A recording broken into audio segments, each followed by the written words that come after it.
Ora, o nascimento de Yahushua, o Mashiach, a gente lê aí na Bíblia, na Sociedade Bíblica Jesus Cristo, foi assim: estando Miriam, é outro nome próprio, né? Sua mãe, desposada com Yosef, José, sem que tivessem antes coabitado, achou-se ela grávida pelo Espírito Santo.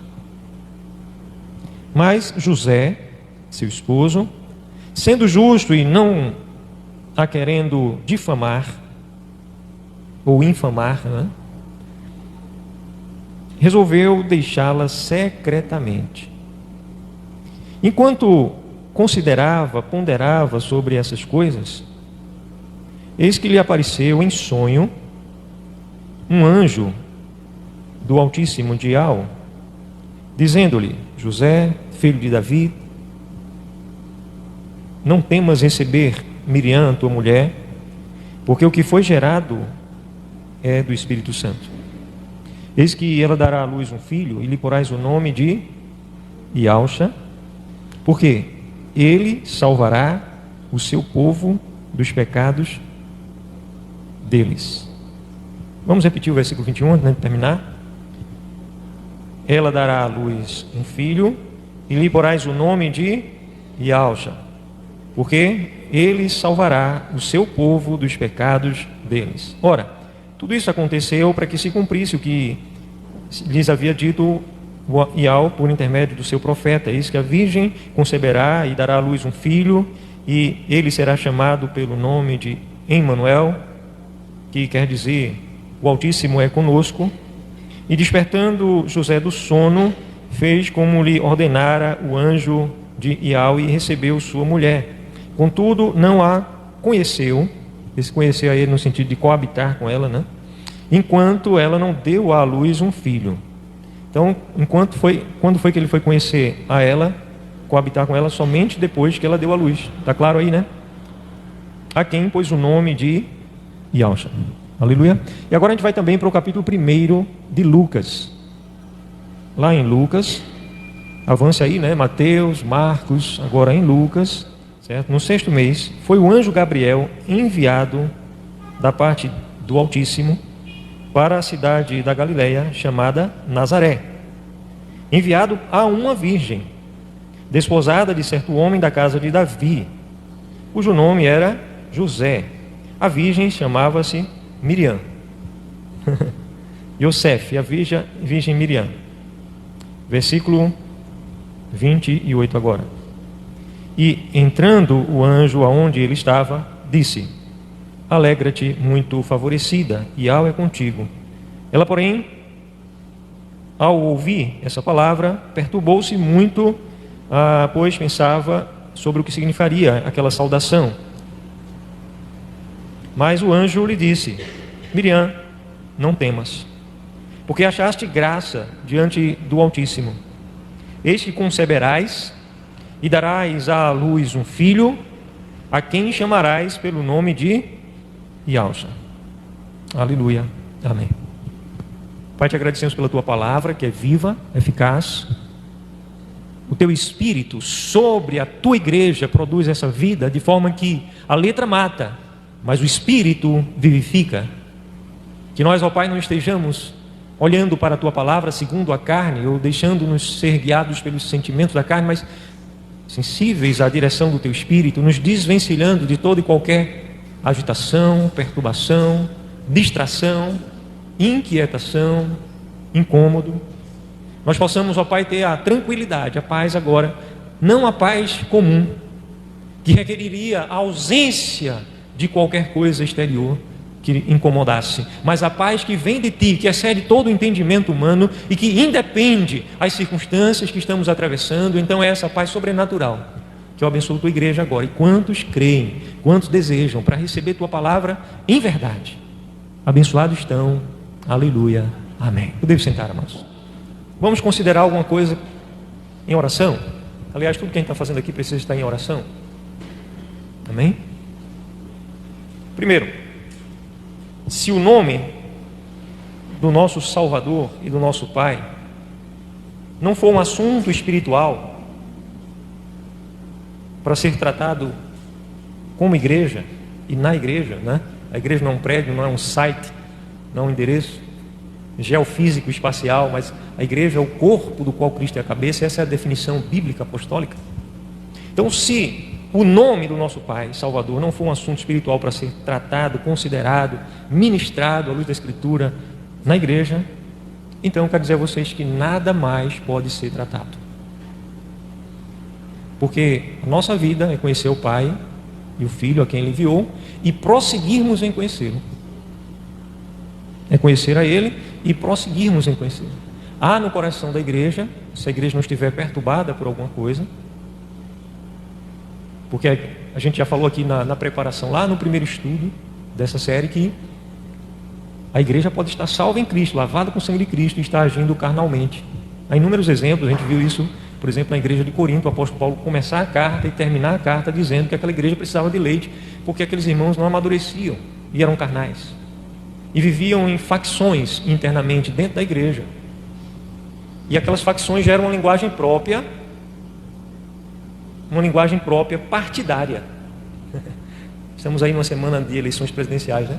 Mas não estou falando disso. Partido é uma coisa que a Escritura diz, fala que é obra da carne. O partidarismo é obra da carne. Está escrito literalmente assim, viu? Talvez quem nunca leu a Escritura não saiba disso. Partidarismo é obra da carne. Então, às vezes, essa linguagem faz com que a gente esteja de tal maneira inflamado, essa expressão correta, de que a gente não consegue acessar uma realidade além daquela que estamos vivenciando. E isso aconteceu inúmeras vezes. Então, se a igreja de Cristo, ela tem um fogo, uma paixão, pode estar adormecida, mas ela deseja conhecer e prosseguir em conhecer. E conhecer é ser íntimo. Então é por isso que um dos testemunhos que eu dei aqui, e é verdadeiro o meu testemunho, eu não minto, diante do Espírito Santo eu digo desde pequeno que eu queria conhecer a pronúncia verdadeira. Isso é uma questão de intimidade. E chegou o tempo, eu não sabia que seria na minha geração que nós iríamos ter acesso à informação da pronúncia original que ele revelou a Moisés. Primeiramente a Moisés. A Escritura chega a dizer que o pai Abraão teve comunhão com ele, é chamado pai da fé, né? Isaac, o seu filho, Jacó, toda a sua descendência teve comunhão com ele, mas foi a Moisés, somente depois de alguns séculos, foi a Moisés que ele deu a revelação do nome. Por que isso? Porque a Escritura diz que Moisés perguntou. Moisés desejou saber. Veja só, uma simples pergunta, uma abertura, um desejo seu vai fazer diferença. Estão comigo? Amém? Então, esse assunto que estamos tratando, amados, ele é preciosíssimo. Ele é o tesouro mais importante de todo descendente de Abraão. Eu estou falando agora descendente de sangue. Para todo judeu, que seja religioso ou não, só não os que se declaram ateus, né? Mas para eles o tesouro maior não é nem riqueza material, é conhecer esse nome. E eles não revelam. A gente vai estudar um pouco sobre isso hoje. Agora veja, se esse tema que nós estamos trabalhando, se ele não for para a edificação da igreja, o que mais pode ser? A gente já viu aqui a palavra dizendo: em meu nome você vai expelir demônio, em meu nome. Qual era o nome que ele estava falando ali? E nós aprendemos um apelídio, né? Um nome que os homens criaram. A gente vai ver um pouco sobre isso hoje. Como foi que eles criaram, por que eles criaram, né? O tema de hoje é quem, como e por quê. Se mudaram o nome, quem foi que mudou? Foi Marcos Cefas que mudou, é Marcos Cefas agora que está pregando, doidou da cabeça. Só faltava essa agora, né? Num tempo de tantas dificuldades, ainda Marcos Cefas vinha com mais essa, de mudar o nome. Foi isso. Quem foi que mudou? A gente vai estudar sobre isso. Eu quero dizer a vocês que não fui eu. Mas isso é um problema que a gente não precisava considerar, porque como igreja, a gente tem uma missão de levar o Evangelho. Então, para quê? Ainda ter mais essa dificuldade, essa barreira. Bem, essa barreira, quando a gente entender quem criou, nós vamos entender que estamos aqui como igreja por amor à verdade. Alguém não está aqui como igreja por amor à verdade? Levante a mão. A não ser que não seja igreja. Acredito que todo mundo está aqui, que é o corpo do qual Cristo é a cabeça, ama a verdade. Lembram da tríade da nossa vida espiritual? Primeiro a verdade, segundo a fé, por último as emoções. A nossa vida está arraigada, fundamentada na verdade. Conhecereis a verdade. É preciso estudarmos, é preciso conhecermos, estudarmos para conhecer e conhecermos para meditar nela, a ponto de que ela se torne parte de quem nós somos. Habite ricamente em vós a palavra de Cristo. Instruí-vos mutuamente. Instrução, ensino. Aleluia. Aleluia. Então, esse tema, amados, é para a edificação da igreja, sim. E nós estamos aqui para resolver problema que o diabo criou nesse mundo. Aleluia. Quem pode dizer aleluia? Amém? Cristo se manifestou, o Mashiach, diz a Escritura, para destruir as obras do diabo. Se você é o corpo do qual ele é a cabeça, você está aqui para quê? Nesse mundo. Se ele se manifestou, ele se tornou manifesto, conhecido, para destruir as obras do diabo, para que a igreja está aqui? Para destruir as obras do diabo. Agora eu quero dizer a vocês um pequeníssimo parênteses.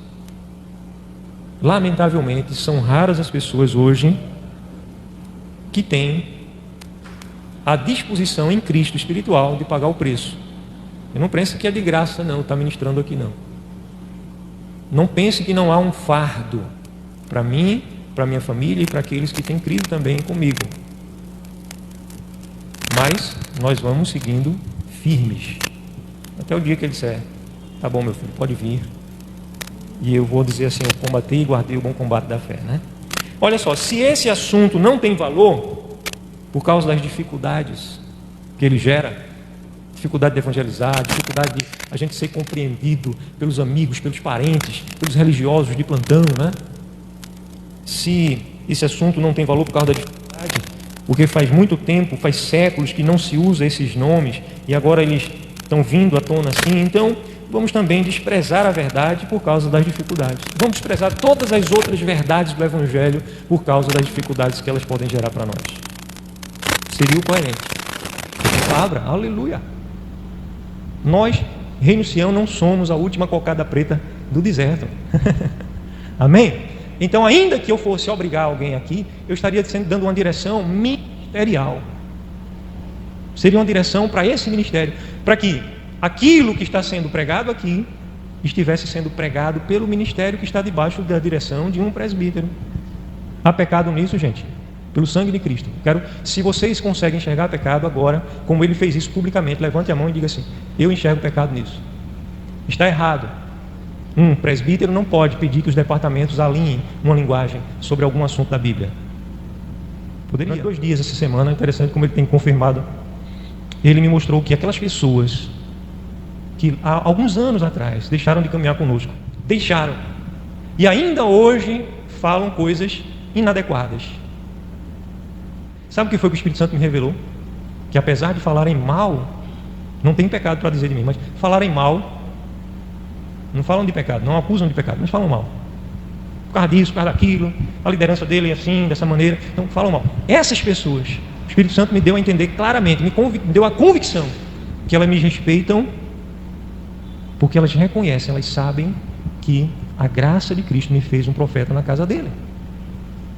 Eu acredito que o Espírito Santo também testifica com cada um que está aqui, com aqueles que muitas vezes não estão caminhando conosco, mas eles têm dentro do seu coração essa convicção. Eu não estou me gloriando aqui não, gente. A Escritura diz que nós não devemos falar de nós mesmos além do que convém, e falar além é falar mais ou falar menos. Quando você fala sobre si, aquilo que você se diminui, se torna menos do que você realmente é, você está desprezando o que o Espírito Santo já tem feito em sua vida. E eu não posso desprezar que ele me levantou desde pequeno, desde que eu nasci. Sabe por que foi que Moisés meteu a vara, o cajado na rocha? E ao disse a ele: você vai falar para a rocha. E ele meteu foi o cajado. Por quê? Ele estava aborrecido com o Altíssimo? Não. Não foi com o Altíssimo, não.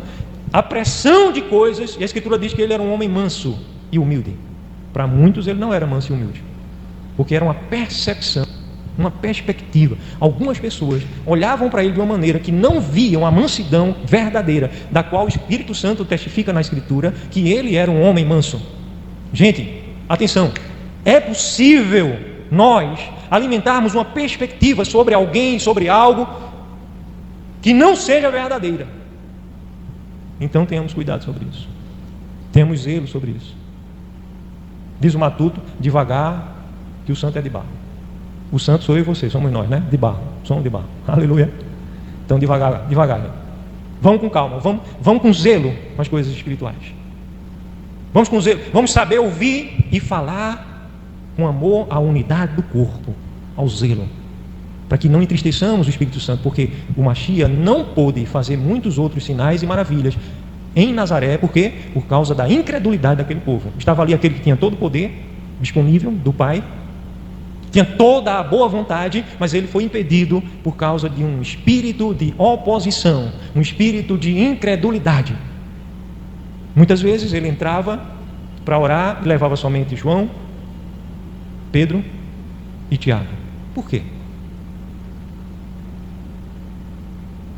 Às vezes eu vou orar por alguém, dependendo da situação, eu nem posso orar em voz alta, porque o Espírito Santo me mostra espírito de incredulidade. E aí eu vou e oro em línguas, intercedendo por a vida de alguém ali. Isso é a realidade, gente. Isso aconteceu com quem? Com Yahshua. Então eu sou maior do que Yahshua? Nós não somos maiores, nós somos iguais a Ele, pelo sangue e pela obra que Ele consumou na cruz. Debaixo da graça somos iguais a Ele. Aleluia? Amém? Então, era o ano de 1993, eu estava no internato, no seminário de teologia, e eu conheci um querido e hoje amado professor, pastor. Ele estava dando uma aula ali que falava de história, geografia e política do período do Antigo Testamento. História, geografia e política do Antigo Testamento. E de uma forma tão agradável.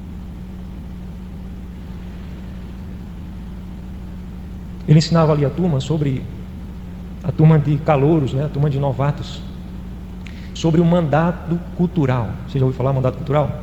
Está lá em Gênesis. Quando nosso Pai criou homem e mulher, disse: vocês vão dominar, vocês vão governar, vocês vão reinar sobre toda a criação, reino mineral, reino vegetal, reino animal.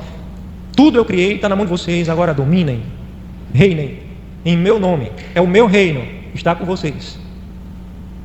E o meu professor então começou a falar de Israel. Em aulas posteriores ele falou da nação de Israel, uma nação com uma missão. Não era uma nação para viver em si mesmada, não era uma nação para viver de forma egoísta, pensando em si e buscando a sua própria glória e o seu crescimento diante do conhecimento revelado, mas era uma nação que tinha revelação para revelar. Vocês estão entendendo? Era uma nação que deveria ser uma nação missional, uma nação missionária, uma nação que tinha o dever de viver esse mandato cultural, ser uma expressão viva do reino e alcançar as nações. O que aconteceu com a nação de Israel? Apesar de todos os sinais de passarem a pés enxutos no Mar Vermelho, apesar de verem o sol parar por 2 vezes, o sol parou, o horário voltar, o tempo recuar, verem mortos ressuscitarem, grandes coisas aconteceram. Apesar disso, aquele povo seguiu atrás de ídolos, passou a adorar outros. O apóstolo Paulo vai dizer na carta aos Romanos, capítulo 1, que deixaram de adorar o Criador, que é bendito eternamente, e passaram a adorar as coisas criadas também pelos homens, os ídolos, postes ídolos, aquilo que eles chamam de deuses. Por trás, o apóstolo Paulo vai nos ensinar que opera demônios por trás de cada ídolo. Esse ídolo pode se tornar o que eu gosto de fazer e está impedindo de viver e ser frutífero na palavra. Pode não ser algo propriamente pecaminoso, mas se eu colocar em primeiro lugar, isso pode ser sim um ídolo que eu estou alimentando, um ídolo do lar que está me impedindo de avançar, não roubando minha salvação. Se de fato eu estou salvo em Cristo, não vai roubar minha salvação, mas vai impedir que eu frutifique a 20, 30, 60 e 100 por uma semente que eu receber. Aleluia. Então o professor falou que a nação de Israel perdeu a visão. Ela chegou a seguir muitos, a adorá-los, e passou a considerar, naquela época, dizia ele, os gentios como um povo imundo. Então pega essa expressão, gentios como povos imundos. Isso é muito importante. Quem são os gentios? Existem os gentios espirituais hoje, né?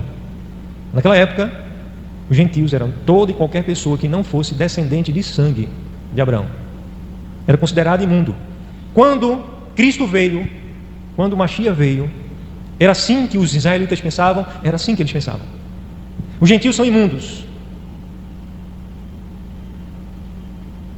Tanto é que, depois que Cristo convive com eles, discipula eles, ensina eles, com muito amor, toda a verdade, estava ali o professor que é perfeito. Depois disso, Pedro ainda teve a necessidade de ter uma visão. Na hora sexta do dia, ele estava dormindo numa casa à beira do mar, né, beira praia. E qual foi a visão de Pedro? Uma rede cheia de animais, entre aspas, imundos, répteis, quadrúpedes, crustáceos, peixes ali, estavam presos naquela rede. Descia do céu e uma voz dizia: levanta, pega e come. E Pedro dizia: comigo não. Está escrito lá, viu? Leiam. Eu mesmo não. E na terceira vez que isso aconteceu, ele acordou ouvindo os homens baterem na porta da casa, procurando por ele, que haviam sido enviados pelo próprio Espírito Santo da casa de um homem chamado Cornélio, que era um gentio. Vejam, era um que ele, Cornélio? Um gentio que estava precisando ouvir o Evangelho. Mas Pedro, apesar de 3 anos sendo discipulado, ele ainda tinha esse bloqueio. Ele não ia entrar na casa de um gentio, porque ele considerava imundo. Agora veja, um discípulo, um apóstolo, tinha esse bloqueio. E os homens? E os religiosos que mataram Cristo? Os poderosos? Também tinham esse bloqueio. E por isso eles odiavam os gentios e ocultavam, e continuam até hoje. Hoje existe o politicamente correto. Hoje ninguém vai abrir a boca em sã consciência, só se tiver um doido e pronto, vai ser atestado de doido. Lá, todos os médicos vão dizer: é doido. Vai publicar em todas as redes de comunicação: foi doido, ele disse isso, é doido. Mas a verdade é que ainda hoje eles continuam considerando os gentios como imundos, espiritualmente imundos. É por isso que eles guardam a pronúncia do nome. E foi por isso também que eles tentaram ocultar o nome do Filho, porque o nome do Filho é o nome do Pai.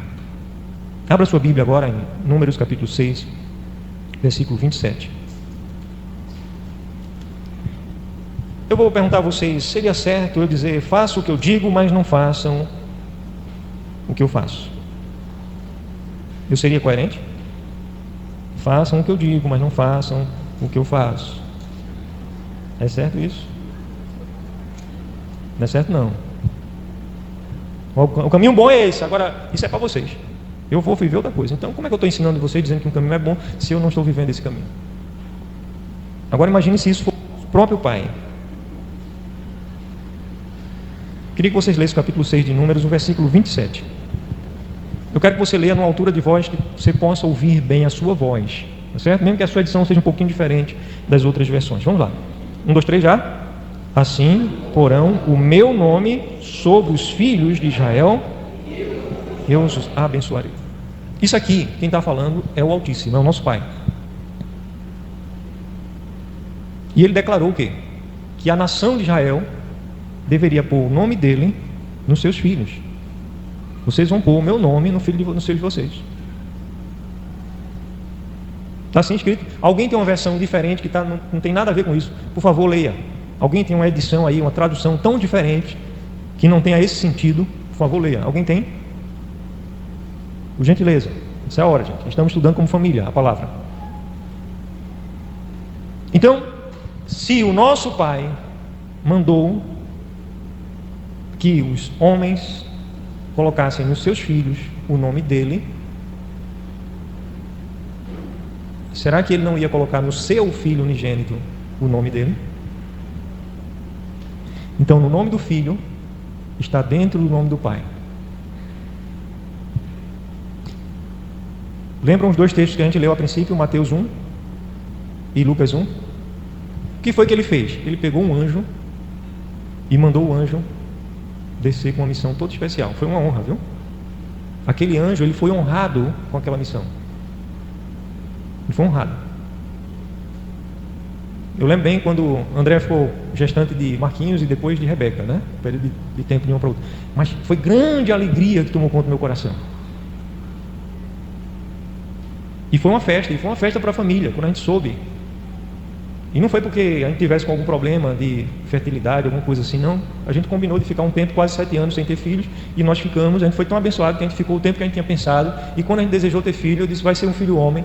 E foi um filho homem. E a segunda vai ser uma filha mulher. E foi graça. Não há nada de bom em mim, só estou contando o que aconteceu.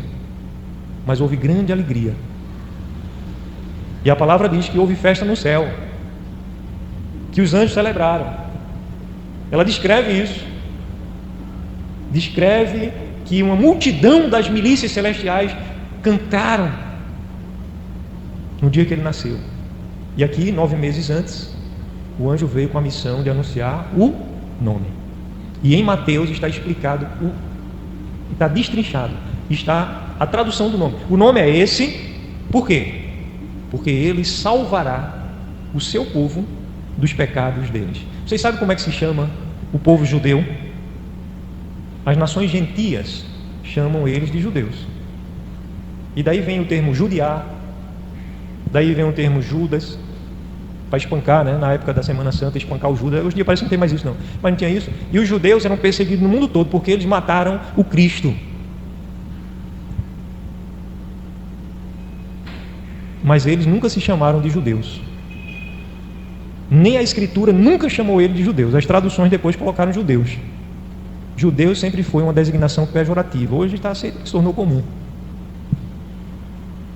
O que eles se chamam é de Ialdins. E Din, em hebraico, se você chegar lá em Jerusalém e disser Din, eles vão entender assim, você dizendo povo, porque Din é povo.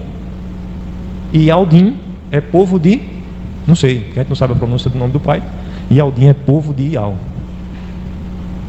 Então, quando Gabriel falou para Miriam, que traduziram o nome dela para Maria, né?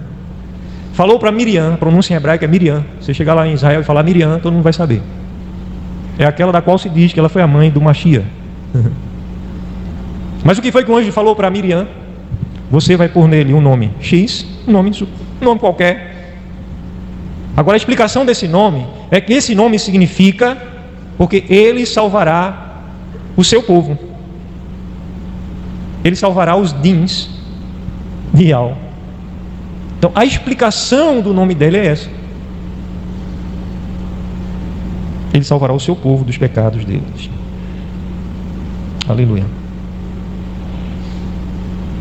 Então, quando ele foi morto, a ocultação do nome do Pai já estava em andamento e a ocultação do nome dele também. Abra agora sua Bíblia lá no livro de Atos. Existem vários tipos de estudo bíblico também, né? Estudo devocional, estudo mais técnico, estudo inspirativo. Existem também vários tipos de pregações, de ministrações. Nós estamos fazendo um estudo mais detalhado. Capítulo 3 nos descreve a cura de um coxo de nascença. O homem, capítulo 3. O homem, no livro de Atos, o homem tinha mais de 40 anos de idade. O capítulo 3 vai descrever isso. E Pedro e João vão entrar lá no templo pela porta principal, que se chamava Formosa. Quando ele vai entrar naquela porta, aquele homem era colocado ali. Significa que ele não podia andar, ele não conseguia se rastejar. E ele era colocado ali. Então Pedro e João dizem: nós não temos ouro nem prata, mas o que temos te damos. Em o nome de Iauxa, levanta-te e anda. E de um só aquele homem dá um salto, começa a glorificar, entra no templo glorificando o templo da antiga aliança. Hoje você está no templo, mas não é esse prédio. Você é o templo, santuário e morada do Espírito Santo. Então aquele homem entrou no templo físico que representava o templo que é a igreja hoje, e glorificando ao Pai, ao Altíssimo, a Iau. Mas em um nome de Iauxa, você foi curado. E as pessoas ali dentro do templo também começou um tumulto. Quem é esse? Não é esse que fica na porta aí mendigando, colocam ele aí? E Pedro e João explicam detalhadamente. Veja aí no capítulo 3, a gente vai ver alguns versículos desse capítulo 3. Leiam aí o versículo de número 5 e 6. Ele os olhava atentamente, esperando receber alguma coisa. Momento da cura, né? Versículo 6. Atos 3, versículo 6. Pedro, porém, lhe disse: não possuo ouro nem prata, mas o que tenho, isso eu te dou. Em o nome de Iauxa, Hamashia, de Nazaré, anda. E tomando-o pela mão direita, ele levantou. Imediatamente os seus pés e tornozelos se firmaram, e de um salto se pôs de pé, e passou a andar, e entrou com eles no templo, saltando e louvando ao Altíssimo. Avance aí agora alguns versículos. Veja o versículo 12. À vista disso, Pedro se dirigiu ao povo, se dirigiu aos Ialdins, dizendo: israelitas, por que vos maravilhais disso? Por que ficais com os olhos fitos em nós? como se pelo nosso próprio poder ou pela piedade nossa esse homem tivesse voltado a andar. O Altíssimo, adorado por Abraão, Isaque e Jacó, sim, que era adorado pelos nossos pais, glorificou o seu servo Ialcha, a quem vós traístes e o negastes perante Pilatos, quando ele havia decidido soltá-lo. Pilatos havia decidido soltá-lo. Vós, porém, negastes o santo e o justo e pedisse que vos concedesse um homicida. De Sarte mataste o autor da vida, e a quem o Altíssimo ressuscitou dentre os mortos, e do qual nós somos testemunhas. Agora leia, por favor, todo mundo junto, o versículo 16. Pela fé em o nome de Ialcha, é que esse mesmo nome fortaleceu a este homem que agora vedes e reconheceis. Sim, a fé que vem por meio de Ialcha deu a esse saúde perfeita na presença de todos nós. Aleluia. E aí Pedro aproveita e prega o arrependimento aquele povo, e mesmo assim agora pegam Pedro e João e levam eles presos. Peraí, não é assim não. Se um foi curado, você não vai poder ficar andando por aí com essa história não. Não é assim não. Então vamos entrar no capítulo 4. Pedro e João são presos. Falavam eles ainda ao povo, quando sobrevieram os sacerdotes, o capitão do templo e os saduceus, os seus soldados, é claro, ressentidos por ensinarem eles o povo e anunciarem em quem? Será que Lucas, quando escreveu o livro de Atos, ele colocou o nome Jesus? Não colocou Jesus não, viu, gente? Ensinar em o nome de Ialcha a ressurreição dos mortos, e assim os prenderam, recolhendo-os ao cárcere até o dia seguinte, pois já era tarde. Muitos, porém, que ouviram a palavra, aceitaram, subindo o número dos homens a quase 5.000 homens. A palavra fala de números também, né? Interessante. Pensei que fosse só as igrejas de mercenários. Versículo 5. No dia seguinte, reuniram-se em Jerusalém, a Ruxalai, as autoridades, os anciãos, os escribas. Isso é uma realidade, gente. Existe uma batalha espiritual. Veja, uma coisa tão simples. Será que algo tão simples ia despertar algo tão grande? Porque é uma coisa espiritual. Se não fosse espiritual, aqueles homens não iam ter inveja. Porque Pedro, Tiago e João não eram pessoas riquíssimas. Não estavam andando aí de BMW na cidade, né? Ostentando para ser invejado, não. A inveja deles não foi de coisas terrenas. Não foi de bens materiais, porque estava com um relógio, um Rolex. Foi porque estava com a roupa de grife. Não foi essas coisas. Porque eles eram altamente intelectuais. Não foram coisas naturais. A inveja deles foi uma inveja provocada espiritualmente. Existe uma barreira quando a verdade está sendo proclamada, gente. E como igreja nós precisamos ser maduros, estarmos bem apercebidos disso. É verdade ou não? Se é verdade, vamos ter cuidado, vamos zelar por isso, vamos interceder, vamos estar acordados. Acorda, igreja. Às vezes a gente alimenta um comportamento, a gente se fecha tanto e alimenta um comportamento ridículo de desprezar. Sabe, se a gente passa por um ladrão, um homicida na rua, a gente não despreza.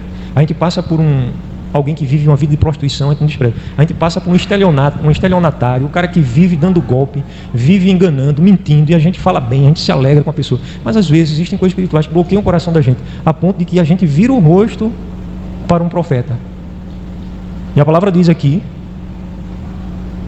Jerusalém, Jerusalém, que matais os meus profetas e os meus enviados.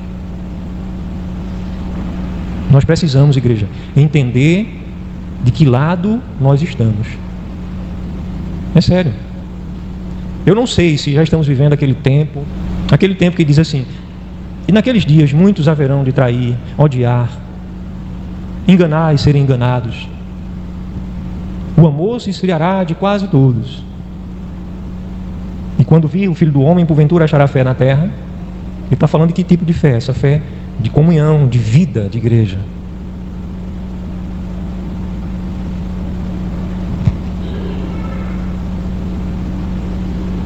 Então a gente vai alimentando algumas coisinhas aqui, outras coisinhas ali, a gente vai girando, daqui a pouco a gente é capaz de matar o outro, e o outro não sabe nem o que foi porque está morrendo.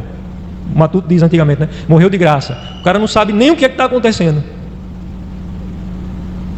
E é assim que acontecia em Jerusalém com os profetas. Então, será que a gente está vivendo coisa assim? Vamos continuar a leitura, né? Então, Versículo 7 do capítulo 4, pondo-se perante eles, sobre esse monte de gente, Caifás, Anás, o sumo sacerdote, o genro do sumo sacerdote, aqueles mesmos figurões que participaram da morte de Cristo, os poderosos ali, politicamente, financeiramente, eram pessoas riquíssimas, eram pessoas poderosas, culturalmente. O que você imaginar de cultura? Aqueles homens eram cultos, eram estudiosos de verdade, eles conheciam as Escrituras, eram pessoas conhecedoras da Escritura do Antigo Testamento, eles eram doutores da lei. Quem falou isso? Nosso próprio Salvador. Disse que eles eram doutores da lei, mas apesar disso eles não tinham discernimento das coisas espirituais. Não é o tempo decorrido, não é o fato de eu estar salvo que me garante eu ter discernimento espiritual. Eu posso estar salvo, ter muito conhecimento e estar andando carnalmente. Sim ou não, gente? Isso é a Escritura que nos ensina. Então, ele se pôs em pé. E versículo 8, então Pedro, cheio do Espírito Santo, lhes disse: autoridades do povo, anciãos, autoridades, visto que hoje somos interrogados a propósito do benefício feito a um homem enfermo. Olha, pai, o cão é sujo, viu? E do modo porque esse homem foi curado, tomai conhecimento disso. Vós todos e todo o povo, vocês tudo, e todo o povo de Israel tomam conhecimento também. De quê? Em o nome de Yahshua, o Machia de Nazaré, a quem vocês crucificaram e a quem o Altíssimo ressuscitou de entre os mortos, sim, em seu nome é que este está curado perante vocês. Este Yahshua é a pedra rejeitada por vós, os construtores, a qual se tornou a principal pedra angular. E não há salvação em que, gente? Leiam, por favor, que eu não estou enxergando direito. O versículo 12, o que é que diz aí, por favor? Versículo 12. E não há salvação em nenhum outro o quê? Nem outro o quê, gente? Nome. Está escrito nome na Bíblia de vocês? Está escrito também, né? Nem outro nome. Aleluia. E nem outro nome pelo qual importa que sejamos salvos. E o que mais? Porque abaixo do céu não existe nenhum outro nome dado entre os homens pelo qual importa que sejamos salvos.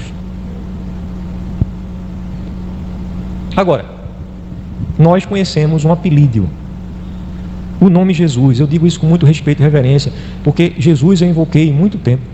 O nome Jesus é um apelídio. E ele me atendia. Eu expulsei demônios, eu tenho experiência, gente. Pessoas realmente possessas. Havia um rapaz que desde criança, quando ele estava em sala de aula, ele se manifestava como criança. As cadeiras se reviravam e se amontoavam ou no quadro ou para trás, onde tivesse. Chamavam bombeiro, chamavam a polícia, chamavam padre, chamavam pastor. Isso aconteceu várias vezes. Aquele rapaz já era homem feito e continuava com casos de possessão. A irmã dele se converteu lá na igreja, entregou a vida dela a Cristo. Um dia eu estava almoçando, não sabendo da história, sabia a história de um rapaz que tinha na cidade, mas não sabia quem era, nem muito menos que era o irmão dela. Ela liga: pastor, meu irmão está possesso, o senhor pode vir agora? Eu disse: eu vou orar, como eu costumo fazer. Fui orar. Se o Espírito Santo mandar ir, eu vou, porque não sou eu, é ele. Ele me mandou ir, deixei o almoço ali na metade e fui-me embora. Cheguei lá, me deparei com um quadro horrível e eu invoquei o nome de Jesus. Eu já fui liberto de acidentes graves em estrada porque eu invoquei o nome de Jesus. Eu disse: Jesus, salva-me. E sabe o que eu faço hoje? Hoje eu tenho um entendimento que grande é a graça, grande é o amor dele, porque apesar de eu usar um apelídio, ele me ouvia. Foi o que o meu filho aprendeu, foi o que ensinaram a ele. É tudo o que ele sabe sobre mim para invocar o meu nome. É esse nome de maldição, esse nome maldito. Se vocês tiverem paciência para estudar e quiserem estudar a palavra, vocês vão ver por A mais B que esse foi um nome inventado, que esse é um nome maldito, tanto em grego como em hebraico. É um nome maldito. E não precisa ser alguém que crê, não, alguém crente, não. Um ateu, desde que ele seja um estudioso de língua hebraica e grega, um linguista, ele vai mostrar a você que essa palavra, esse nome que a gente usa por Jesus, é um nome de maldição, de blasfêmia, de zombaria. Em hebraico, Iesus significa um ídolo que era adorado desde do cativeiro babilônico, um ídolo bode, um deus bode, e que foi trazido para dentro de Jerusalém para ser adorado, e que os escribas e fariseus conheciam muito bem a pronúncia de Jesus. Jesus em hebraico é cavalo. Pega o dicionário aí, qualquer um dicionário, coloque Jesus. Sus é cavalo, em hebraico. E em grego? Em grego é porco. O porco é um animal que os israelitas consideravam imundo. Então, quando colocaram aquela plaquinha lá, foi uma plaquinha de zombaria. Pilatos não ia ceder aos líderes políticos para fazer o que ele não queria fazer, porque a escritura, Pedro acabou de dizer aqui, que Pilatos ia soltar, mas vocês preferiram que ele morresse, apesar de ser um homem bom e íntegro. Vocês o mataram e preferiram que fosse solto um homicida muito conhecido, Barrabás. O homicida fosse solto. Vocês fizeram isso. Autoridades espirituais, políticas, concentrava tudo nas mesmas pessoas. Era uma autoridade política, era uma autoridade espiritual, eram os sumos sacerdotes, eles dominavam, governavam, faziam tudo. Então Pilatos foi capaz de ceder a eles isso, para depois colocar um nome de honra, para eles ficarem com raiva. Não. Pilatos cedeu a ponto de mandar que o Machia fosse crucificado e colocou lá palavras de blasfêmia. Embora que esses homens ainda ficaram insatisfeitos, porque eles queriam mais. Eles ainda reclamaram. Ficaram insatisfeitos ainda, mas essa é a realidade. Então, o que acontece no final do capítulo 4? Vamos lá, gente. Vamos ler o versículo aí subsequente, tá certo? Versículo 13. Vocês podem ler comigo? Leiam numa voz confortável. Vamos ler juntos, gente. Vamos lá, a gente está estudando a palavra, né? O que aconteceu aí? Capítulo 4 de Atos, versículo 13. Ao verem a intrepidez, a segurança de Pedro e João, sabendo que eram homens iletrados, ou seja, analfabetos, incultos, que foi que ficaram? Admiraram-se e reconheceram que eles haviam estado com Yalcha. Eita! Que nada.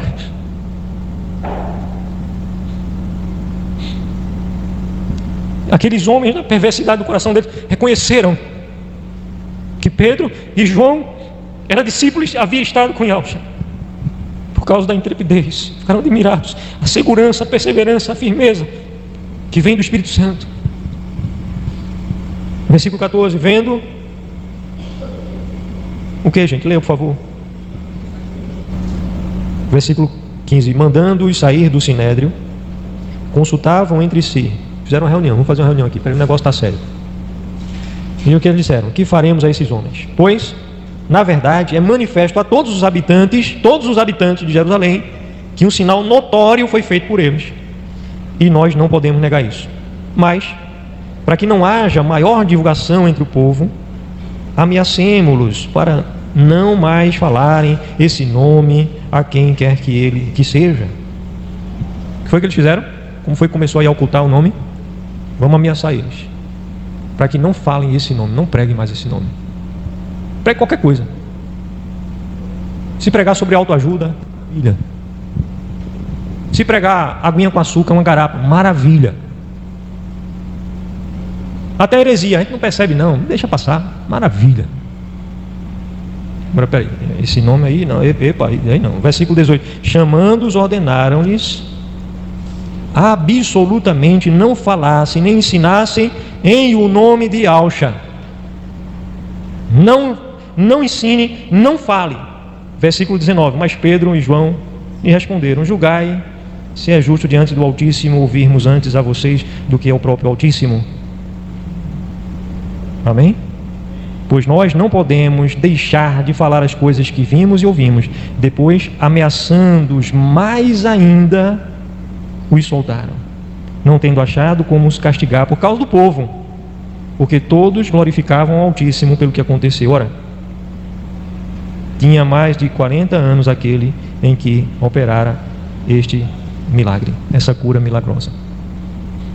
Aqueles homens reconheceram a verdade, reconheceram que Pedro e João haviam estado com Yalcha, reconheceram que eles não podiam se opor à verdade, mas eles se inflamaram e ameaçaram ainda mais, ameaçaram de morte, muitas ameaças soltaram, e ali a perseguição só começou a aumentar. Durante quase 3 séculos, todos os cristãos eram perseguidos e mortos. Roma andava ainda durante um bom tempo de mãos dadas com os judeus. Depois o Império Romano começou a perseguir, porque via uma visão tanto política como religiosa à parte e o império queria ter domínio sobre tudo, e os salvos, os verdadeiros convertidos, não se ajoelhavam diante do imperador, não adoravam o imperador, não adoravam o Deus César, Júlio César, não adoravam os deuses Júlio Césares que vieram, né? Júlio Césares, os Césares, os imperadores de Roma, a ponto que no 3º século um imperador chamado Constantino disse que se converteu. Meu professor de história disse que ele usou aquela estratégia: não podemos vencê-los, vamos nos juntar a eles. E aí, de fato, foi uma grande tacada de Satanás. Vamos institucionalizar a igreja. Vamos agora colocar os grandes prédios na mão da igreja, os prédios que eram da deusa Diana, dos deuses. Vamos colocar com o povo agora, com esses cristãos. Vamos fazer um edital. Foi Constantino que fez isso. A partir desta data, exatamente isso. Você tem conhecimento de história, igreja. Existe um valor da história para a igreja hoje.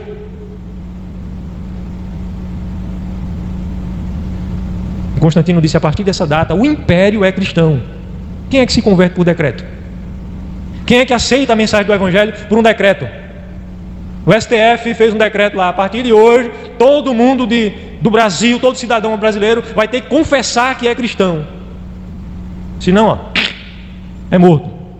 Então, todo mundo ia dizer: eu sou. Vai ter reunião da igreja, é melhor ir, porque o pessoal, os espias, os guardas, assim como matavam os cristãos, cruelmente, sanguinariamente, destroçavam. Agora vai o edital do imperador. Você se coloca naquela cultura, você consegue imaginar o que passou na mente das pessoas daquele século? Se até um dia antes todo mundo estava sendo morto, que dissesse que pertencia a Cristo estava sendo morto. Agora o próprio imperador diz que todo o império é cristão. Então, na cabeça das pessoas, quem não fosse, quem se rebelasse contra esse edito, ia também morrer. E aí a igreja institucionalizada, toda sorte de gente entrou ali. Ainda hoje. E eu quero que meu pai me conserve todo dia assim, durante o tempo que eu viver aqui. Se eu viver mais 1 minuto, eu seja assim. Mas se eu viver mais 100 anos, 200 anos nessa terra, sem ainda passar pela ressurreição, Ele conserve meu coração assim. Eu ainda fico de queixo caído com determinadas denominações que colocam pessoas de dinheiro ou de poder em cargos só porque essa pessoa tem uma influência, uma ascendência social. Agora, se isso acontece hoje, imagine o que não aconteceu lá atrás. Muita gente não convertida dentro da igreja, como bispo, como arcebispo, como pai da igreja. Eu sou o pai da igreja. E eles começaram a fazer o quê? Se os judeus haviam escondido o nome, eles começaram agora a mudar o nome, começaram a pregar outras coisas. Amém? Então aí começou. A gente vai ver alguns vídeos agora, tá certo? Eu vou comentando. Eu não trouxe hoje a minha caneta, mas a gente precisa comentar. Então é um material, viu? A gente já trouxe muitas provas. Esses 2 nomes aí são os nomes do nosso Pai e do nosso Salvador. Em cima está Ial, Iod, Re e Vav. O Iod tem som de I, o Re tem som de A e o Vav tem som de U. É como se fosse o W, letra W. Vocês já ouviram alguém chamado Williams? O Williams começa com W, né? Mas essa letra do meio, lá em cima, chama-se Vav. É o nome da letra, Vav.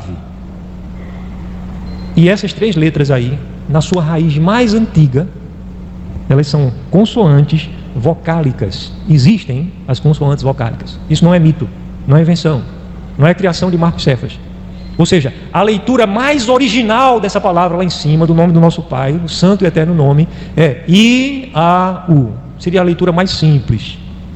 E embaixo, Yod, Re, Vav, Shin e Ain. Shin é essa letra que parece um W. Tem uma letra ali, parece um W, é a letra Shin. E o Y, parece um Y ali, né? No final, é uma letra chamada Ain. Ain é o nome da letra. O Y ali, o Ain, tem som de A também. Então, qual seria a pronúncia desse segundo nome aí? Iaúcha. Iaúcha. Isso tem a ver com o significado do nome? Tem. Porque Shá, no hebraico, é salvação. E Shua é choro. Então o nome dele não é Yeshua, não é o Deus bode do choro, porque no hebraico toda palavra você decompõe ela em significado.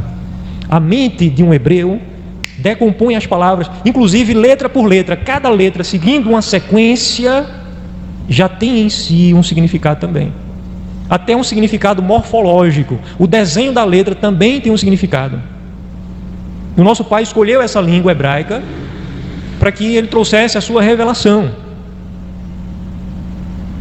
Então, essa palavra embaixo, a leitura mais radical, mais antiga, mais simples é a pronúncia Yahushua, que significa Yahau é salvação. E existem hoje provas culturais. O que é prova cultural, Marcos Cefas?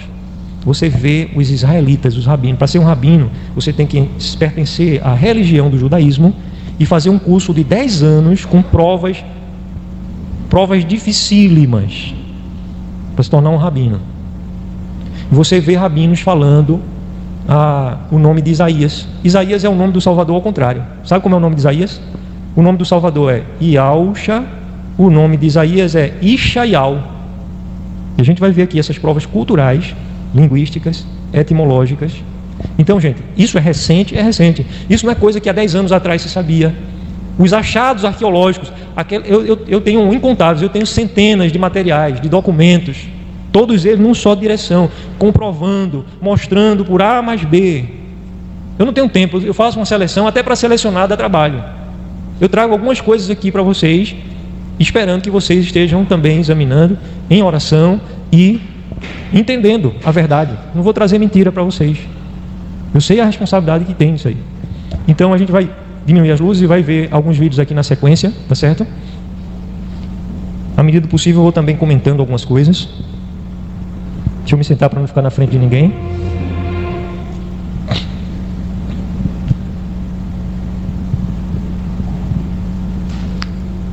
Isso é uma introdução dos vídeos que eu vou apresentar a vocês. Pode soltar.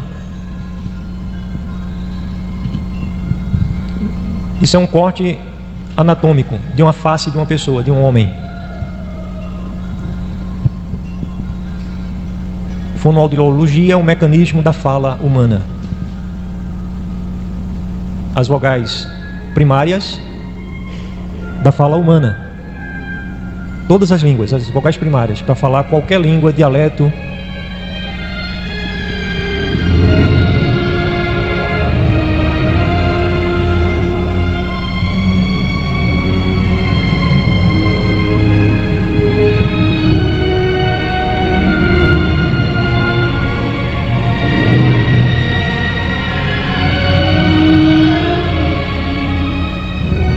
O hebraico se lê da direita para a esquerda.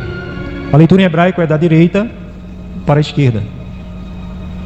E aí embaixo você está vendo a mesma língua hebraica escrita em paleo-hebraico, o hebraico mais antigo, mas são as mesmas letras também. Yod, Re, Vav, Re. Em paleo-hebraico, o hebraico antigo. Pode continuar no próximo também, você já pode emendar e ver alguns vídeos juntos.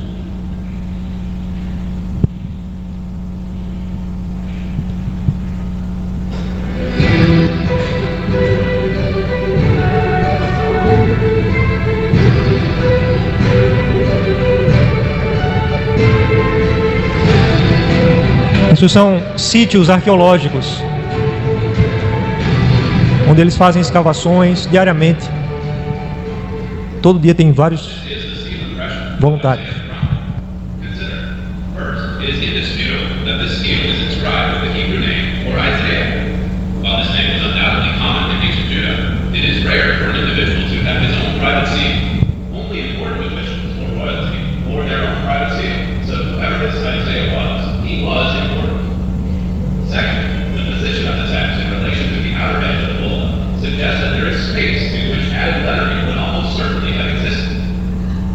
Third, consider too that there are only three potential options for the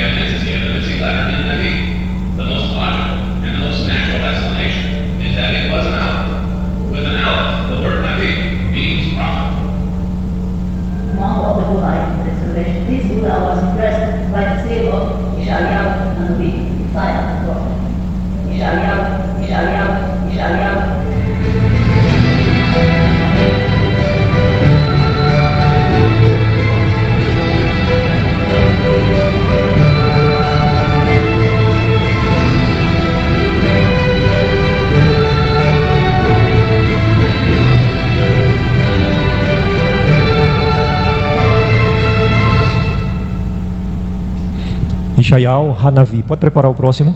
Ishaial Hanavi. Ishaial, o profeta. Hanavi, o profeta. O profeta. Ishaial é o nome do profeta Isaías. Eles encontraram a bula. Sabe, só pessoas de poder. Isaías, a escritura fala que ele era uma pessoa muito culta. Ele fazia parte do palácio, da corte real. Sendo profeta, ele tinha a sua própria insígnia, o seu próprio selo. E foi encontrado isso. Foi encontrado a bula. E a pronúncia ali, a pessoa que fala é uma hebreia. Ela diz Ishaial Hanavi. E vocês lembram que eu tinha dito antes que o nome do Salvador é Yausha e o nome do profeta Ishaial. Yausha, Ishaial. Então, Yausha, o Salvador. Ishaial Hanavi. Hanavi. Aleluia. Eu vou mostrar para vocês aonde a história judaica foi muito forte. Alemanha. Esse é o idioma alemão. Veja. Aqui nós temos o idioma alemão. Quem sabe ler alemão vai ver que quando eu mostro, tá vendo? A escrita está em alemão. E aqui, ó, para quem lê alemão, veja bem, está escrito bem nítido aqui, ó. Vamos mostrar de maneira mais. Vamos chegar mais perto, vamos. Vamos chegar bem mais perto. Veja então, está bem nítido. E aí, se você souber ler alemão, você vai ver que está escrito a origem. Essas são as vocais primárias, as vocais primitivas. Para se dizer algo, não é exclusividade hebraica. É o planeta Terra, é o ser humano. O ser humano primeiro diz I, ao, para depois pegar o A e contrair com I e achar o I. Pegar o A, contrair com U e achar o O. Tá? Então veja que aqui está em alemão. Porque a pessoa pode dizer, é só uma mistura da língua portuguesa. Não, é no planeta Terra. Aí está, para quem não vira, entra na internet e confere. Tá? Isso aí não é uma prioridade minha. Todos podem ter acesso. Todos podem conferir, está aí no alemão. Para quem quiser ver, para quem não acredita, entra e vê. O I, o A e o U. Está vendo? O I, o A e o U. Então, Shalom. E é assim que se começou a pronunciar em todo o planeta Terra. Shalom. Isso aí é um estudo de linguística. Não tem a ver com a parte teológica, nada, mas só mostrando que, independente da língua que se fale, da nação, onde tiver um ser humano, as vogais primárias são o I, A e o U. Então, será que foi por acaso que nós fomos feitos assim? Será que é por acaso também que até os animais, tanto animais domésticos como selvagens, aves e marinhos, eles, quando, de acordo com a sua estrutura anatômica, né, eles também dão o seu brado, o seu grito, né, o seu bramido, o que for, eles pronunciam também essas três vogais primárias nessa ordem, Ial. Pode ser por acaso, né? Vamos ver o próximo vídeo. Vamos lá, gente. Agora, vou aproveitar esse momento para falar do nome de Deus. Eu acho que nós todas que eu mais recebo aqui no canal, o nome de Deus, que é o tetragrama, o nome Mateus, veio do hebraico, e ele se pronuncia Matitial. Matitial é a junção de Matat, que é presente, com parte do tetragrama. Matitial é a junção de Matat, que é presente, com parte do tetragrama, que é o nome que eu comentei, por isso, juntando fica Matitial, que é presente de Deus. Aleluia, desenhou. Essa menina é hebreia, né? Mora lá em Jerusalém. E eu creio que, embora ela declare que a religião dela é o judaísmo, mas eu creio que ela é uma pessoa que está em Cristo, porque ela prega o Evangelho e ela fala do Salvador muito. Então tem sido uma bênção. O canal dela é um canal enorme no YouTube. Até recomendo você seguir, né? Se você gosta de ver, curiosamente, as paisagens lá, os cenários de Jerusalém, de Israel, é muito bom, e os comentários que ela faz também. Então aí está muito bem desenhado, né? Matetial, que é o presente, é o nome próprio dele, significa de Mateus, o nome de Mateus significa presente de Ial, né? Próximo vídeo.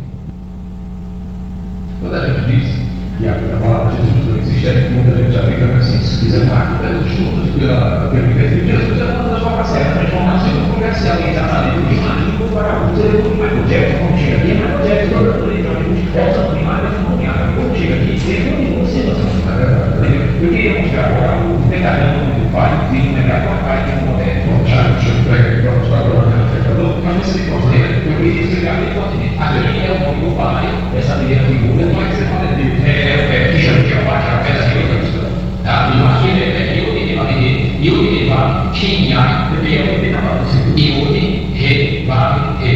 é o nome do pai, essa data é com a cara, ele tinha a cara que você pegar. É o paleohebraico, o hebraico antigo. Essa segunda figura aqui é no hebraico moderno, não é conhecido, mas foi literado no hebraico correto. Alternamente vem Yod, He, tá? Aqui é o nome do Messias, esse segundo livro, Yod, tinha, é o nome do pai do Messias, tá certo? Seria o nome do Messias. Ele contém o nome do pai, que é nesses três primeiras letras, esse E aqui, que dá o som de H, o som de mudo no final da palavra, ele não tem o nome do Messias. Também está correto. Então, aí para explicar. E o significado disso você vai ser no hebraico e no grego. Posso dizer? Sum significa no hebraico cavalo e no grego burro. Exatamente. Pode procurar qualquer dicionário. Seguindo o costume de depois da Septuaginta, a grande maioria das traduções modernas usa-se como equivalente ao pecado, da América, ao autonomiável. Veja, uma tem coração em cima da outra, e não diz nome não. Aí ele diz que a forma de Jeová, que só apareceu a partir de ele não é recomendado. Ou seja, ele significa limitar, somado o pecadão, com as jogadas de agora, que foi a Maria, a Jeová, a Deus, o Novo Testamento é o original dele, substituindo o pecadão, ele disse assim, o pecadão não era dele, mas ele fala aquilo que quer dizer Senhor, quer dizer, substituir o nome próprio pelo tempo nós temos. E é de acordo com o padrão secular que foi para o grego, lá em Alexandria. E aqui mostra que o Messias tem pecadão. O pecadão não pode ter palavras de Cristo, presente ao seu filho, porque ele é o pecadão, portanto, já está presente na pessoa do filho, porque ele é conforme toda vez que eu venho aqui, pode ser tudo, mas pode ser que não mostre que todo mundo ficou do pai.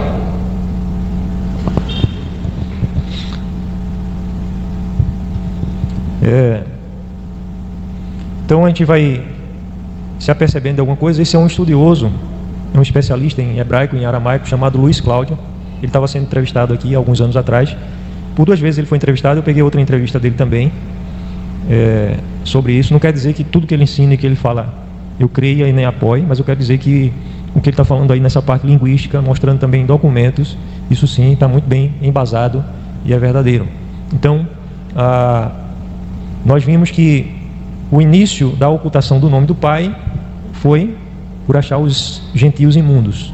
E o início da ocultação do nome do Filho foi por perseguição ao Evangelho. Ficou claro essas duas coisas, né? E isso aí foi se perdurando. Depois, no século V, eu queria comentar com vocês, eu tenho procurado estudar. Eu estou estudando na Universidade Hebraica, tanto o hebraico moderno, é um curso, e outro curso de hebraico bíblico. E nesses 2 cursos também eu tenho tido acesso a conhecimento dessas informações. Então, os israelitas, eles não gostam de um grupo chamado maçoretas, que criaram os sinais maçoréticos. O que são sinais maçoréticos? Aqueles pontinhos que vocês viram dentro da palavra, no hebraico ali, esses pontinhos foram sinais vocálicos que os maçoretas criaram. Quem são os maçoretas? Eram religiosos do judaísmo que fizeram o trabalho sujo que os escribas tinham um bloqueio de fazer. Qual era o bloqueio? Os escribas, eles tinham um zelo muito grande pelo nome do nosso Pai. Então, eles tinham um bloqueio de não mexer no nome, mas eles queriam por tudo ocultar esse nome. Aí o que foi que eles fizeram? Entrou em cena os maçoretas. E os maçoretas do século V até o 10º século, 500 anos, eles foram gerando uma complexidade, é muito complexo, os sinais maçoréticos. O propósito principal deles, ocultar o nome do Pai e o nome do Filho, para ficar uma pronúncia, algo impronunciável. Então foi daí que surgiu a pronúncia Yehová, Yeova, Jeová, Javé e Jesus. Essa pronúncia, como esse estudioso mesmo, ele menciona, né, que surge tanto no grego como no hebraico, é um som. Qualquer grego, qualquer hebreu, quando ouve Iesus, ele pensa em 2 coisas: em porco ou em cavalo e num demônio. Então é uma pronúncia que traz essa carga de significado. Tá ok? Vamos ver os próximos vídeos. Vamos lá.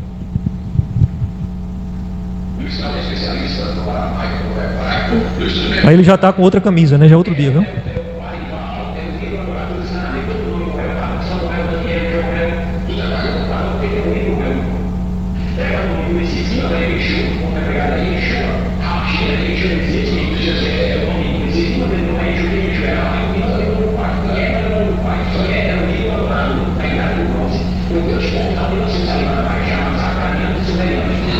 Não é só esse homem aí que está dizendo isso não, viu gente? Isso aí estudos comprovam que ele está dizendo. Eu só estou ilustrando aqui uma pessoa falando.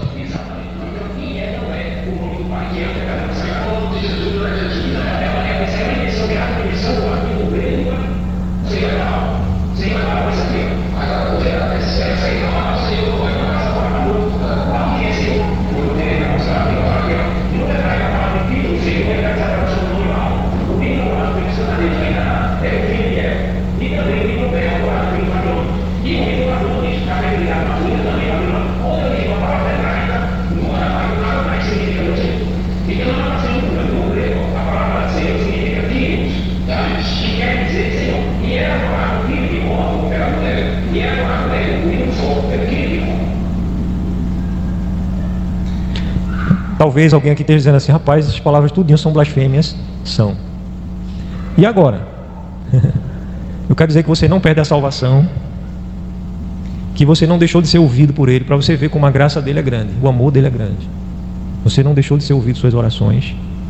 Mas isso aí, eu só estou trazendo essa entrevista, essas duas entrevistas aí com o repórter Aldo, tem um programa que Aldo tinha, só para que você, ilustrando outra pessoa para falar sobre isso. Mas o que ele está mostrando aí também, existem vários documentos que comprovam essa realidade. Que de fato, né, a palavra Senhor, no português, vem de Baal, Adonai, Adonis, o ídolo. E eles pegaram os maçoretas, trocaram as vogais para que onde aparece o nome Yahweh se tornasse a palavra Adonai. E daí a tradução nas Bíblias do Adonai, Senhor. Então na Bíblia em português, nas Bíblias em português aparece só a palavra Senhor. Senhor, Senhor, Senhor. Que é uma tradução da palavra Adonai, que já é uma derivação desse ídolo, e por aí vai, né? Então, eu estou comentando que ninguém fique triste, nem inseguro, que perdeu a salvação, e agora esses nomes tudinho, e a Bíblia não tem valor não, é a palavra. Nós cremos, eu repito aqui, como eu aprendi desde pequenininho na escola bíblica, que a Escritura ela é inerrante nos seus originais, ela não tem erro nos seus originais, mas as traduções têm alguns erros. Apesar dos erros que existem nas traduções, não são suficientes para ocultar a mensagem do Evangelho. Foi suficiente para ocultar o nome dele, mas não interfere na sua salvação. Então 99% do que está ali, né, embora o diabo tentou fazer tanto, e o principal ataque do diabo foi em relação ao nome do nosso Pai e ao nome do Filho. O principal ataque nas Escrituras foi em relação ao nome do nosso Pai e do Filho. Por isso que o nome dos profetas foram mudados, foram inventados os nomes dos profetas, né? O nome de reis foram inventados, que não são os nomes que está na Escritura realmente. Vamos ver os próximos.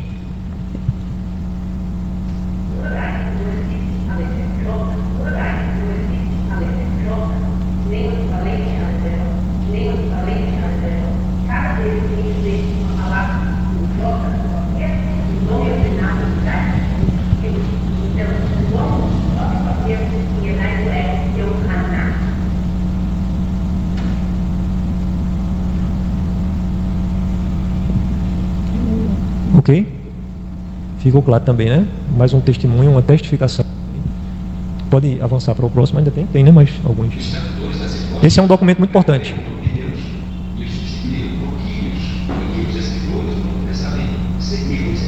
Esse é um erudito, Ruaruri. Mas em 1944, essa crença foi provada apelada após serem publicados os papiros da Septuaginta sob o nome Ruar os Vendeira. Nesse fragmento da Septuaginta, nós encontramos o nome de Deus, e ao rei falar rei, em caracteres abaixo.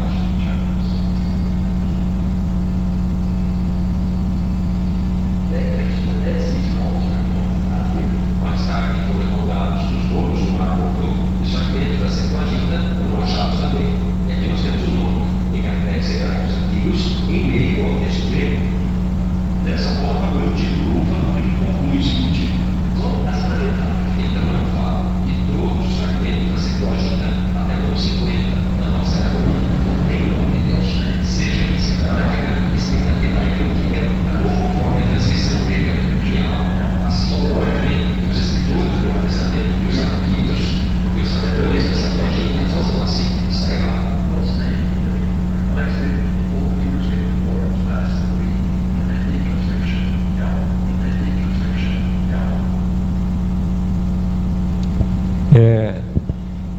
Isso aí é um tesouro muito importante. Esse Rufaruri é um erudito, ele é um hebreu, uma pessoa de grande erudição e respeito em Jerusalém. E ele está mostrando ali um achado que, embora o primeiro documento foi encontrado em 1944, isso aí são coisas recentes que estão vindo a público agora. Então ele mostra ali que o argumento de que a palavra Senhor foi usado na Septuaginta, e por isso no Novo Testamento, onde aparece a palavra Senhor, pode-se colocar o nome, tirar o nome próprio e colocar o nome Senhor, é um argumento falso. Deixa eu tentar ser mais claro. Todos os tradutores do Novo Testamento acreditavam, até pouco tempo atrás, eles acreditavam que a Septuaginta, os 72 sábios que fizeram a primeira tradução do hebraico para o grego, eles ali tiraram a palavra Yahweh e colocaram a palavra Kyrio ou Adonai. Tiraram a palavra original. Então esse argumento, com esse achado desse documento mais antigo, mostrou que é um argumento falso. Por quê? O documento mais antigo mostrou que a Septuaginta não foi adulterada. Na Septuaginta, os 72 sábios, eles não traduziram, eles não inventaram nomes, eles não colocaram outros nomes no lugar do nome do nosso Pai. Eles colocaram o nome próprio do nosso Pai. Inclusive, colocaram sim uma transliteração em grego, Yahweh. A transliteração é o som, para que as pessoas que falavam grego, inclusive era Alexandre Grande que estava pedindo aquela tradução, encomendou, ele pudesse pronunciar a palavra certa. Então, esse argumento das sociedades bíblicas, que dizia que a tradução do nome Senhor no Novo Testamento, onde aparece Jesus, aparece Senhor, não bota mais o nome próprio dele, pode botar qualquer nome, porque desde a primeira tradução na Septuaginta foi assim, não foi assim. Na Septuaginta, os 72 sábios hebreus, sob juramento até de morte, porque havia revisão, para que Alexandre Grande conhecesse não somente a grafia correta do nome do nosso Pai, mas também conhecesse a pronúncia correta. Então eles transliteraram também para o grego a pronúncia, e aí cai por terra essa base que foi usada durante tanto tempo para justificar a tradução do nome ou a troca do nome na Bíblia, tá certo? Então isso aí é muito forte. Eu fiquei muito feliz de verdade mesmo quando eu tive acesso a isso aí, esse documento e a esse documentário desse erudito. Vamos passar para o próximo vídeo.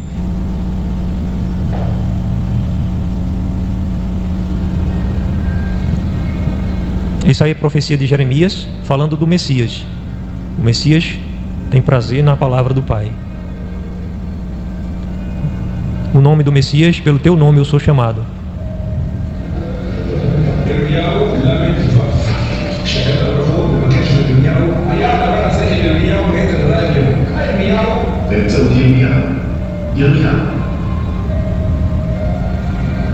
Também no caminho dos teus juízos e alto esperamos. No teu nome e na tua memória está o desejo da nossa alma.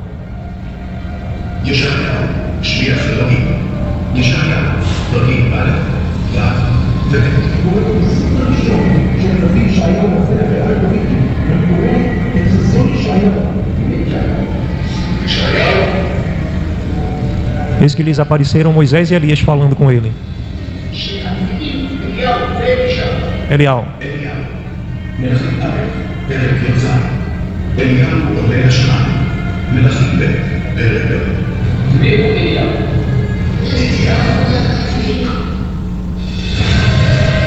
Portanto, meu povo saberá o meu nome. Portanto, saberá naquele dia que sou eu que falo. Eis-me aqui. E se meu povo que se chama pelo meu nome se humilhar e orar, e buscar a minha face, e se converter dos seus maus caminhos, então eu ouvirei dos céus, perdoarei os seus pecados e sararei a sua terra. Meu nome.